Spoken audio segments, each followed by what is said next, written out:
चुनाव आयोग ने जो शेड्यूल दिया है इलेक्शन का 5 राज्यों के, चुनाव आयोग मुख्य चुनाव आयुक्त साहब ने जो अपने उद्बोधन में कई बातें बताई, कई ऑब्जर्वर्स रखने की बात कही, कई ऐप की बात कही, डिजिटल मीडिया की बात की।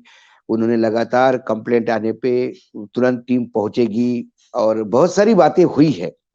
और ये अच्छा है, ये स्वागत करने लायक कदम है। लेकिन जो बातें उन्होंने यो आयोग अपने ऑफिस में कही, कार्यालय में कही, उद्बोधन में, वो यथार्थ के धरातल पे उतरनी चाहिए, वो प्रैक्टिकलिटी में उतरनी चाहिए। और अक्सर हमने देखा कि चुनाव आयोग जब कोई बात करता है तो बात तो बहुत होती है, लेकिन उसके बाद एक्शन नहीं होती। एक सवाल भी पूछा गया था, बहुत अच्छा सवाल था वो चुनाव आयुक्त को, कि आप आपके पास कंप्लेंट आने के बाद फिर उसके ऊपर कोई एक्शन नहीं होती। तो उन्होंने कहा कि नहीं, हमने पिछली बार गए और हमने बताया और कुछ लोगों को फाइन लगा। फाइन, मुझे लगता है कि फाइन लगना, फाइन इतना नॉमिनल होता है कि लोग को पता होता है कि ये हमें इतना फाइन देना पड़ेगा, इसलिए वो बाकायदा उसका उल्लंघन करते हैं।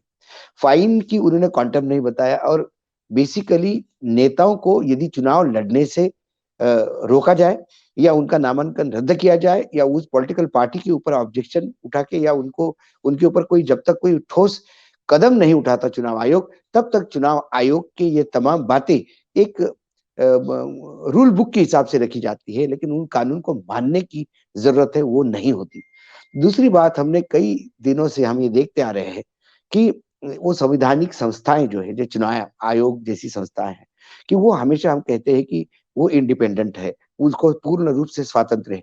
लेकिन फिर देखा गया कि जिस हिसाब से आयुक्त नियुक्त होते हैं, उनका बैकग्राउंड देखता जाता है, उनका जब हम देखते हैं कि किस कैडर से आते हैं, किस राज्य से पहले काम कर चुके हैं, वर्तमान में केंद्र सरकार के कैसे नजदीकियां उनकी होती है, पहले जब जॉब में थे या पहले जिस फील्ड में थे उन्होंने इस सरकार के साथ कैसा काम किया, ये तमाम बातों से बैकग्राउंडर चेक करने के बाद ये बात तो लगता है कि ये तो फिर अल्टीमेटली जो केंद्र में सत्ता है उन्हीं के हाथ के एक खिलौना बन के रह जाते हैं। और केंद्र में सत्ता जिसकी है, यदि वो अपने हिसाब से चुनाव आयोग को काम करवाएगा, तो कई जगह ये वो लगातार हम देखते हैं कि इनकी स्थिति भी गवर्नर जैसी हो गई है, राज्यपालों जैसी, कि जिन राज्यपालों को राज्यों का मुखिया बनाकर भेजा जाता है या राज्य का एक अभिभावक के रूप में उनको भेजा जाता है, बाद में वो उस पार्टी का एक प्रवक्ता बन के रह जाता है। यदि केंद्र और राज्य में अलग अलग सत्ता है, तो केंद्र से भेजा गया राज्यपाल वो एक नासुर बन के उस सरकार को इतना परेशान करता है, विरोधियों की सरकार को, कि उनको रोज आए दिन गवर्नर वर्सेस सरकार, ये जो है कुश्ती दिखाई देती है। खासकर यदि महाराष्ट्र का मैं उदाहरण लूं, या इसके पहले बंगाल में ममता बनर्जी थे और यही सतपाल मलिक साहब थे, कि जो अभी उनको बहुत ज्यादा किसानों का प्रेम आ रहा है। और वर्तमान में वो नरेंद्र मोदी के जी के बारे में क्या बोल रहे हैं, केंद्र सरकार के क्या बारे में बोल रहे हैं।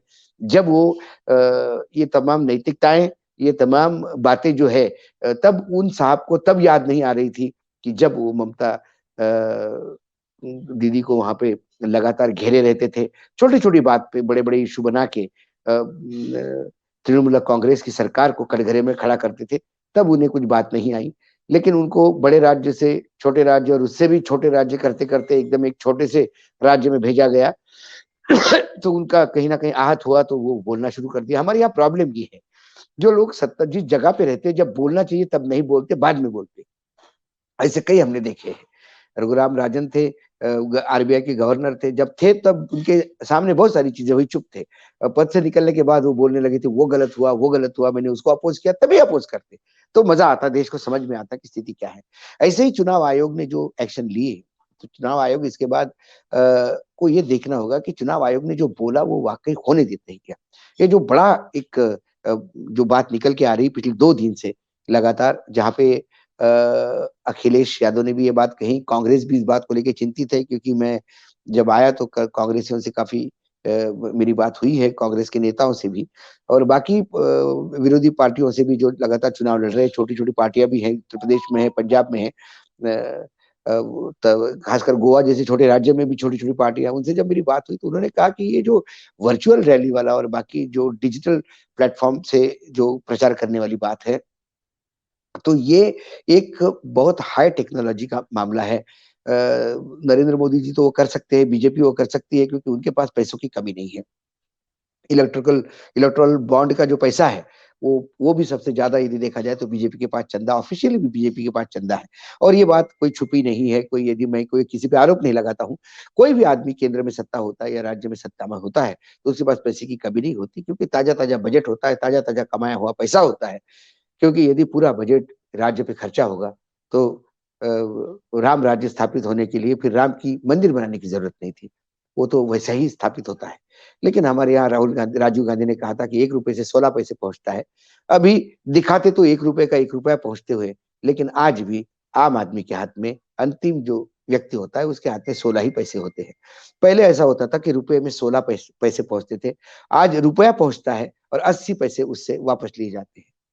तो कुल मिला के उसके पास वही 16 पैसे 20 पैसे का खर्चा हाथ में मिलता है। अब जो पैसे वापस लिए जाते हैं, ये मोदी जी को शायद पता नहीं है। कई वजह से पैसे इधर से उधर हो जाते हैं। बच्चों का खाने का जो पोस्ट जो मिड डे मील का पैसा है, वो उठा के वहाँ से दूसरी जगह पे ट्रांसफर किया जाता है, अवार्ड्स देने के लिए ओलंपियंस को। तो ये इनडायरेक्टली जो बच्चों को ₹1 मिलना था, तो वो 16 पैसे ही मिल रहे हैं। तो ऐसा यदि हिसाब लगाने जाओ तो कई चीज़ें हैं ऐसी, जो सत्ता पक्ष में कोई भी राज्य में हो, ये होता है। तो पैसे की क्या जो स्थिति है, ऐसे में हाई टेक्नोलॉजी की चीज़ें कैसी लोग कर पाएँगे, बीजेपी का सामना कैसा कर पाएँगे? तो ये एक बहुत बड़ा प्लेइंग फील्ड जिसको हम कहते हैं कि वो बाकी विरोधियों के लिए समाप्त हो जाता है। इनके पास तो आईटी की बड़ी फ़ौज है, ट्रोलर की बहुत बड़ी फ़ौज है। उत्तर प्रदेश में तो ट्रोल करने के लिए और आपके ट्वीट को रीट्वीट करने के लिए भी पैसे मिलते हैं। ये भी बात सामने आई है कई बार। तो ये तमाम चीज़ें बाकी पार्टियाँ कैसे करेगी, ये एक बहुत बड़ा अहम सवाल है। उसके लिए इलेक्शन कमीशन ने सोचने की ज़रूरत है और सभी विरोधी पार्टियों ने बोलने की ज़रूरत है कि भई हम तो जा सकते हैं। नरेंद्र मोदी जी ने तो गुजरात में तीसरी बार चुनाव लड़ा तो एक नया कांसेप्ट लाया था जो इतना महँगा था और कोई सोच भी नहीं सकता था कि वो एक जगह रैली करते थे और पूरे पूरे राज्य के विभिन्न स्टेज पे नरेंद्र मोदी का ही 3D का एक इमेज खड़ा होके वर्चुअल वो भाषण करते हुए दिखाई देते थे। इस सभा को लगता था कि साक्षात 3D में हमारे साथ नरेंद्र मोदी खड़े हैं। वो भी उन्होंने प्रयास किया था और वो कर रहे थे। अब उसके लिए पैसा चाहिए और पैसा उनके पास होता है जो सत्ता में होते हैं।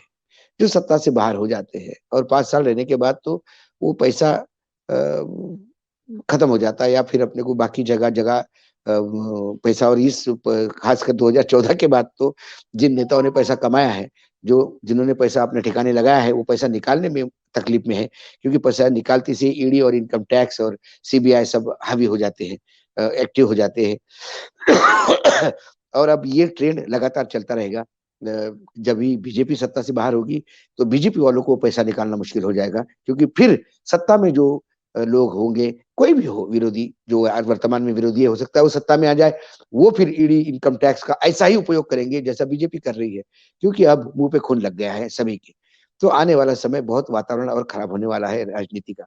लेकिन इलेक्शन कमीशन को जब भी कोई डिसीजन ले, तो एक बात ज़रूर देखनी चाहिए कि जब आप कोई का एक कंडीशन लागू करते हैं, तो उस कंडीशन को एक्सेप्ट करने में और उसको उसके हिसाब से चलने में क्या बाकी राजनीतिक दल उतने सक्षम है क्या?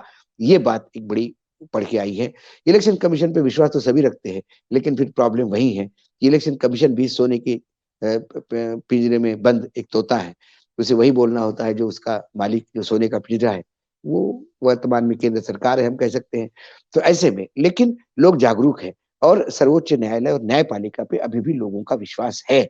क्योंकि दूसरी लहर में जब लगातार लोगों का और विरोधी जितने भी नेता थे, विरोधी पार्टियाँ थी, विरोधी दल थे, इन्होंने लगातार अपनी गुहार लगाने के बाद भी चुनाव आयोग ने अपने हिसाब से ही मतलब केंद्र सरकार के या जो सत्ता में पक्ष भारतीय जनता पार्टी पक्ष है, उनके हिसाब से ही चुनाव आयोग चलाया, तो फिर उसका नतीजा भी ये हुआ कि लाखों की तादाद में मौतें हुई। और फिर मद्रास हाई कोर्ट को ये भी कहना पड़ा कि फिर इन अधिकारियों के ऊपर हत्या का मुकदमा क्यों नहीं चलाया जाए। तो इससे भी थोड़ा इलेक्शन कमीशन को ये पता है कि वो आज़ाद है, स्वतंत्रता है, वो सब कुछ करने के लिए स्वतंत्र है। लेकिन ऐसा भी कुछ आप नहीं कर सकते कि जो इस देश के संविधान को और इस देश की जनता को नुकसान पहुँचाएँगे। तो उसकी वजह से सुप्रीम कोर्ट, सर्वोच्च न्यायालय, विभिन्न हाई कोर्ट लगातार उनके ऊपर भी निगरानी रखे हुए हैं। तो इलेक्शन कमीशन को यदि भाजपा को मदद भी करनी होगी तो एक दायरे में रह के ही करनी पड़ेगी, और वो दायरा बड़ा संकुचित होता जा रहा है जितना शिकंजा न्यायपालिका कस रही है। और वर्तमान में कम से कम जो चीफ जस्टिस है हमारे, उनके होते हुए तो लगता है कि अभी जब तक वो है तब तक तो कम से कम न्यायपालिका में लोगों को विश्वास है। इसके पहले बोबड़े साहब जब तक थे तो तब तक तो लोगों ने वहां से भी आशा छोड़ दी थी। लेकिन अभी जो चल रहा है उससे एक बात जरूर निकल के आई है, इलेक्शन कमीशन ने बहुत सारी बातें की है, अब उसका इम्प्लीमेंटेशन कैसा होता है, उस ऐप पे कंप्लेंट डालने से क्या एक्शन होता है, और एक्शन हुआ तो फिर उस एक्शन से क्या कोई जो एक्शन उस कानून को तोड़ता है उसके ऊपर कोई फर्क पड़ता है। क्योंकि कड़ी सजा ना हो तो फिर मुजरिम का हिम्मत बढ़ती है, मुजरिम मतलब कानून तोड़ने वाले की हिम्मत बढ़ती है, और ऐसी ही बढ़ती हुई हिम्मत से फिर चुनाव का एक पीरियड होता है, एक महीने का 15 दिन का खेल होता है वो। 15 दिन में 4 बार फाइन भी दे ली तो चली जाएगा, लेकिन अभी 15 दिन में कर ही जाते हैं, एक बार कर लो, ये बात हो जाती है। तो इस बात को जरूर ध्यान रखना चाहिए इलेक्शन कमीशन को, क्योंकि ये कसौटी मात्र बीजेपी और विपक्षी दलों की नहीं है। ये 5 राज्यों को चुनाव तीसरी लहर में करवाना, ये तो अच्छा हुआ कि ओमिक्रॉन का डेथ रेट नहीं के बराबर है, इसलिए कैजुअलिटीज कम होगी। लेकिन फिर भी ये जरूर चुनाव आयोग की भी परीक्षा होगी कि ये सब कुछ करते हुए निष्पक्षता का उनका जो चेहरा होना चाहिए था, वो चेहरा के आसपास भी उनका मुखौटा दिखाई दे तो भी लोग उन्हें साधुवाद देंगे। और यदि एक तरफा वो चले, बिल्कुल कानून जैसी की वैसी हो जाए, तो फिर लोगों को लगता है कि ये खेल होता है। और भारतीय जनता पार्टी के बारे में तो इस बार जो जिन राज्यों में चुनाव है वहां पे मुझे लगता है कि क्लियर कट स्वीप होगा, या तो भारतीय जनता पार्टी के पक्ष में होगा, या होगा तो एकदम विपक्ष के होगा, बीच वाली जगह नहीं छोड़ते। क्योंकि जरा भी फ्रैक्चर्ड मैंडेट आया तो फिर भारतीय जनता पार्टी सरकार बनाना जानती है।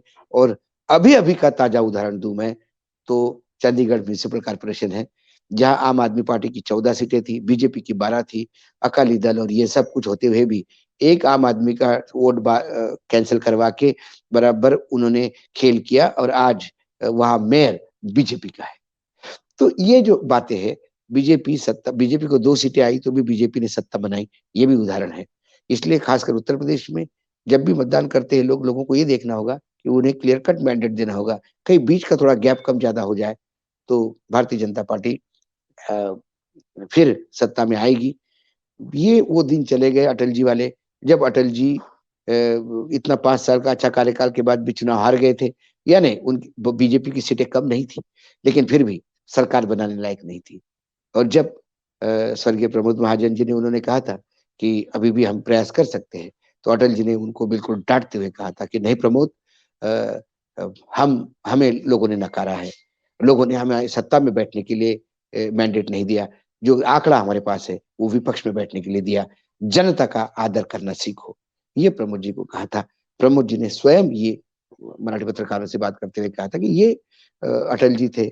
लेकिन वर्तमान में तो यदि आपके पास 2 सीट भी है 70 में से, तो उसमें भी आप सरकार बनाने का प्रयास करते, क्योंकि वर्तमान में जो भारतीय जनता पार्टी उसका स्वरूप बदला है। सत्ता में आना चाहे किसी भी विचारधारा के लोगों के साथ हो, ये जरूरी है। सत्ता का मक्खन खाना जरूरी है।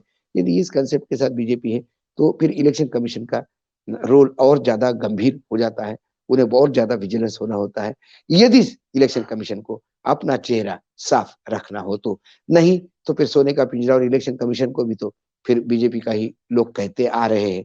तो इसमें भी कोई इस चुनाव के बाद भी यदि ऐसे ही इनएक्टिव या पार्शियलिटी के साथ चुनाव आयोग चलेगा तो फिर वही उनके ऊपर भी वही लेबल लगेगा जो अब तक लगता आ रहा है। और आप हमसे जुड़े रहने के लिए सब्सक्राइब करें YouTube पर, फॉलो करें ट्विटर पर और लाइक करें Facebook पर। और ज्यादा जानकारी के लिए आपको टाइप करना होगा सिर्फ न्यूज़ नशा।